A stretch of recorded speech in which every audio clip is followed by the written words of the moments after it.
Hey, how's it going, everyone? This is Wiley here. In today's Fuji Friday, I definitely have some news bits that I want to talk about, so let's go ahead and get right into it. The first one that I want to talk about is a Fuji patent on fujisrumors.com, one of my favorite websites to go read.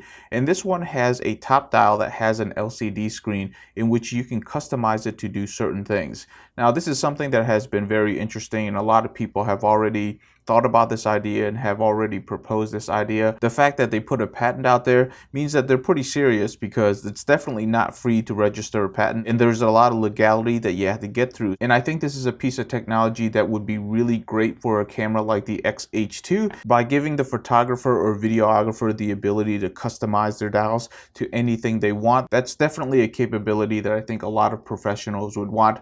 I know I would want something like that. So here's hoping they would actually use some of these patents and put it into one of their high-end cameras like the X-H2. Now, over the last couple of weeks, we've seen a lot of these patents, so we're really not sure which ones they're going to be using. Maybe they're going to implement this in a bunch of different body designs, but one thing that you do have to worry about is that the overall camera market is still declining. So how much of this technology they can put onto new camera bodies and still turn a really good profit to give us really good cameras, that's going to be a big question heading into 2020. Now, the next news item to discuss is rather interesting, which is Fujifilm is recommending that you leave optical image stabilization on when it's on a tripod or when you're panning on a stabilized device, because the lens can intelligently decipher when it's on a tripod, and it will shift how optical image stabilization is actually used, which is rather interesting because there are a lot of people out there that likes to switch optical image stabilization off when it's on a tripod or any type of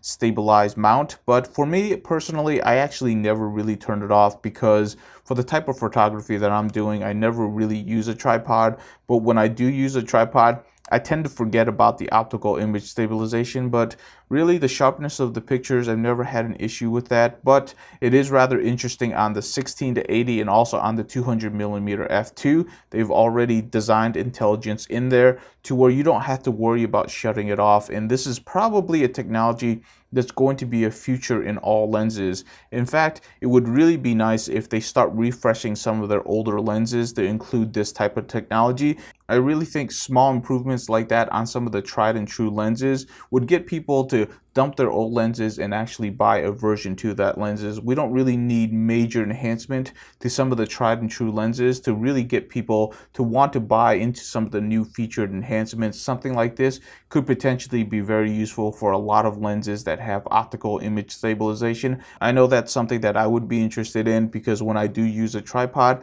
I tend to forget to actually turn off optical image stabilization. That usually is the last thing on my mind on whether or not optical image stabilization is actually turned on my lens. So hopefully we can get a few of these enhancements together, and then we can see refresher on a lot of the old lenses. That would be something that's really nice, and potentially it could also help Fujifilm's bottom line by getting people to dump old lenses and purchasing new lenses because they have these nice little enhancements. Now, the last item that I want to talk about is Fujifilm's just published their financial results for their company, and overall we can see that the camera industry is starting to decline once again. Now, one thing that I have seen is there's still a very strong interest in the X-T3 and the X-T30. I still get a lot of questions on those camera systems, especially my introductory tutorials. They're still getting a lot of views, so we know that people are actually buying both those camera systems, but neither of those camera systems are entry level. So I feel like most of the mid-range and high-end cameras, there's still a lot of strong interest, and there's still people that are buying those. But with decline in revenue that's this severe,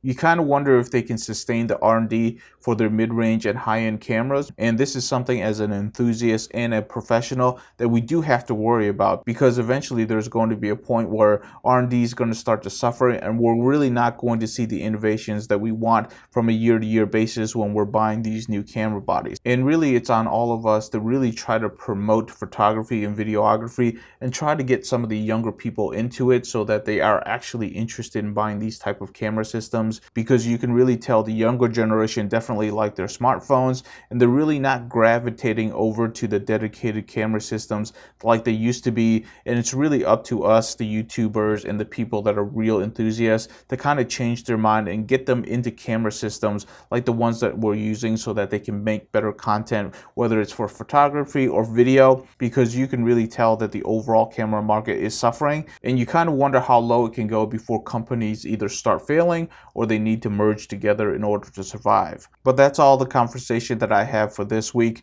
Thank you so much for watching. I hope you have a good weekend, and I'll see you in the next video.